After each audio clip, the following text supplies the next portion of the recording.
I've been sent to welcome you here. And here is? Welcome to our...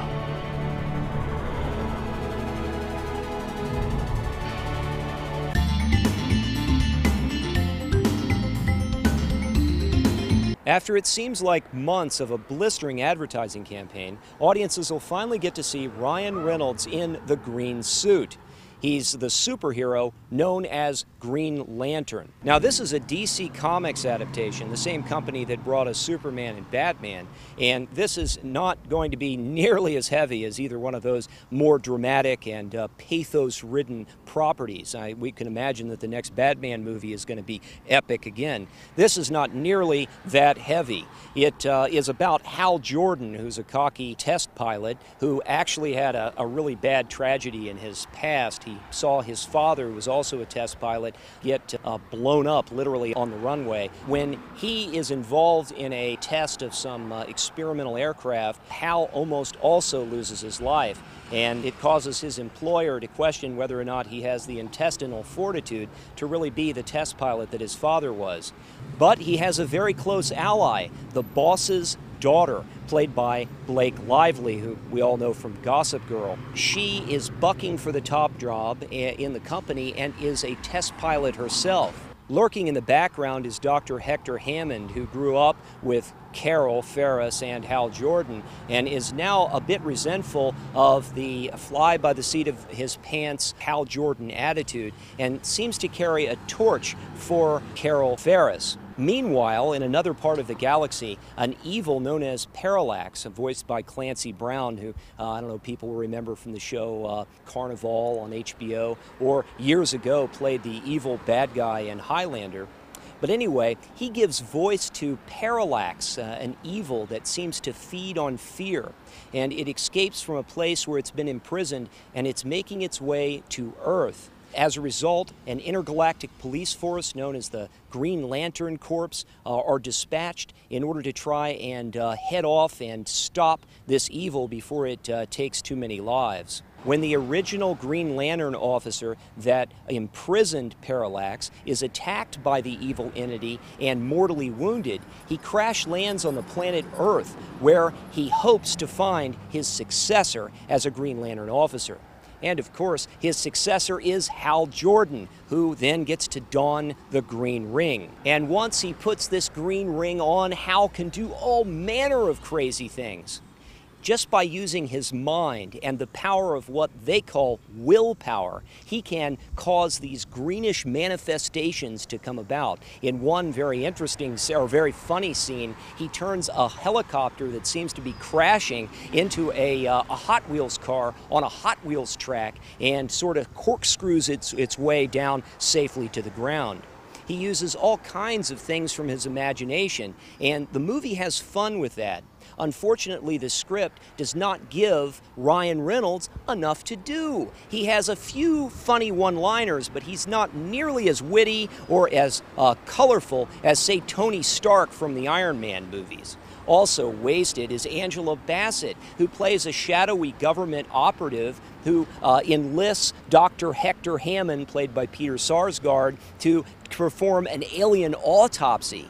Unfortunately, instead of being like the Clark Gregg or Agent Coulson character from the Marvel Universe, Angela Bassett is ordered to be very stoic, I suppose, and play the role just sort of flatly. And we know that Angela Bassett's capable of far more. Perhaps the guy who gets the worst of things is Peter Sarsgaard, who plays this Dr. Hammond. He's asked to perform an alien autopsy, and in doing so, he gets infected with some kind of alien, and then he goes from sort of being a very creepy-looking guy to being a very ugly character. In fact, he becomes one of the ugliest bad guys I've seen since the movie Howard the Duck. Fortunately, Green Lantern isn't quite as bad as Howard the Duck, and, you know, on some level, I think Green Lantern works. It's not as good narratively. The story is pretty basic as it is to look at, and this is where it really shines. I have said in prior reviews that, we got Green Lantern on the horizon, that the movie is going to look a little strange because it uses the green, and green is usually associated with green screen techniques. But I can tell you that the effects in Green Lantern are top-notch. And if you compare Thor, that came out earlier, the environments that are created in Green Lantern are much more bright and lively. And they kind of look real in a way, whereas Thor looked like painted backgrounds. This is because of the nature of the power of Green Lantern. He creates these wild things from the ring using this willpower. They take on kind of a greenish glow. So this might be worth seeing in 3D. It's certainly one of the best examples of big budget computer-generated effects that I've seen this year. Of course, the loser in all of this is the storyline, and it's kind of unfortunate because it's directed by Martin Campbell, who helped reboot the James Bond franchise with Casino Royale. And that movie was as good narratively as it was an action pick. Green Lantern gets a fix rating from me, mainly because of the great visuals and all of the computer-generated effects. The story, unfortunately, just doesn't add up. It's not going to be a franchise starter, and it's unlikely that we're going to see a lot of Green Lantern sequels in the future. We'll probably see this character carried forward in the Justice League movies that are to come.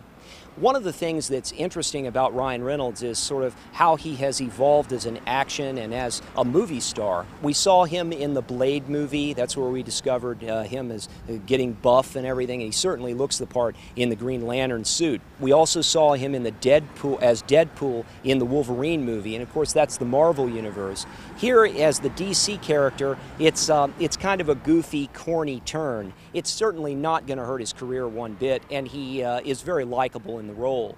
One of the characters that I think comes off better, though, is Mark Strong as the Sinestro character. He's the, I guess, the red-tinted skinned, pointy-eared alien that helps train Hal Jordan to become the Green Lantern. Mark Strong has really distinguished himself. He's kind of unrecognizable in this Sinestro role because there's been a lot of makeup and other computer effects on him, and he does look very much like his character from the comic book. But Strong in general has appeared in a lot of these kind of movies as the villain, and you'll remember him from the Kick-Ass movie. He was the villain in that movie.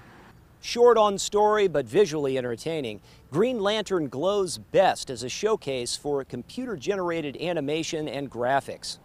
Well, I'm Jonathan W. Hickman, and thanks for watching the Film Fix this week. As always, you can join us on the web by going to dailyfilmfix.com, where you can feed your movie addiction.